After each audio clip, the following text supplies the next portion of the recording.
Welcome to Rabcast. I'm Daniel Weiner. It's one of the greatest frustrations for those of us who work in soul biz, those of us who work in faith communities and traditions.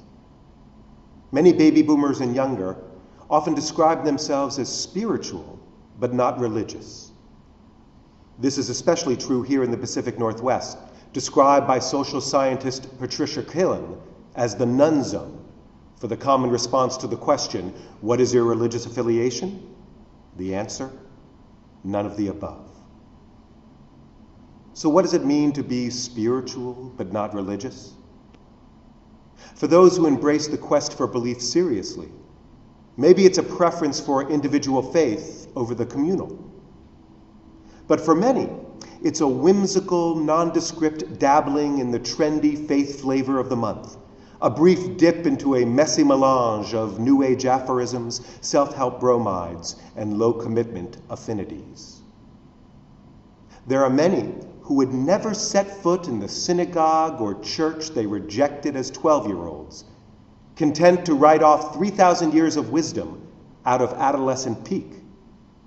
Yet they'd crawl a mile over broken glass to touch the hem of the Dalai Lama's robe, or gleefully shell out $29.95 for a piece of red yarn endowed with the mojo of mystical, Kabbalistic charlatans.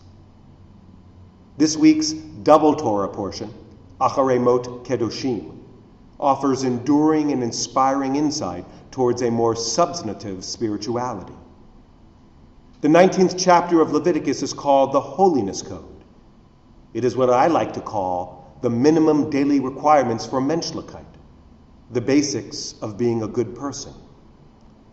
But the key to understanding these passages lies in the first and last verses.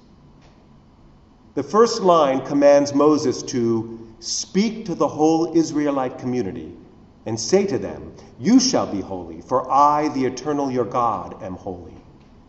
A tall order indeed. In a few short words, God challenges us to attain this abstract state of holiness that enables us to reach the equally trying state of being like God. But God doesn't leave us in the throes of mystical limbo. The portion lists the down-to-earth daily ways in which we can be holy and like God, from honoring our parents to giving to the poor, from dealing honestly in the marketplace to treating laborers fairly, from not standing idly by the suffering of others to not holding a grudge. But the bottom line, the sum total of all of these pathways to holiness and ways to emulate God, can be found in three little words, words so powerful and universal that Judaism regards them as the ultimate distillation of the entire Torah. Ve'ahavta l'reyecha kamocha, love your neighbor as yourself. To be holy, to be like God, requires only that we treat others the way we want to be treated. And this is what it truly is to be spiritual. God is experienced more profoundly in filling the hands and hearts of the needy than in meditating on a misty mountaintop. We are most spiritual when we work to create a just economic system, not when we delve into the inner reaches of the infinite. We balance the personal spirituality of the self with our ultimate obligation to others when we realize that we become our best selves when we reach out to others.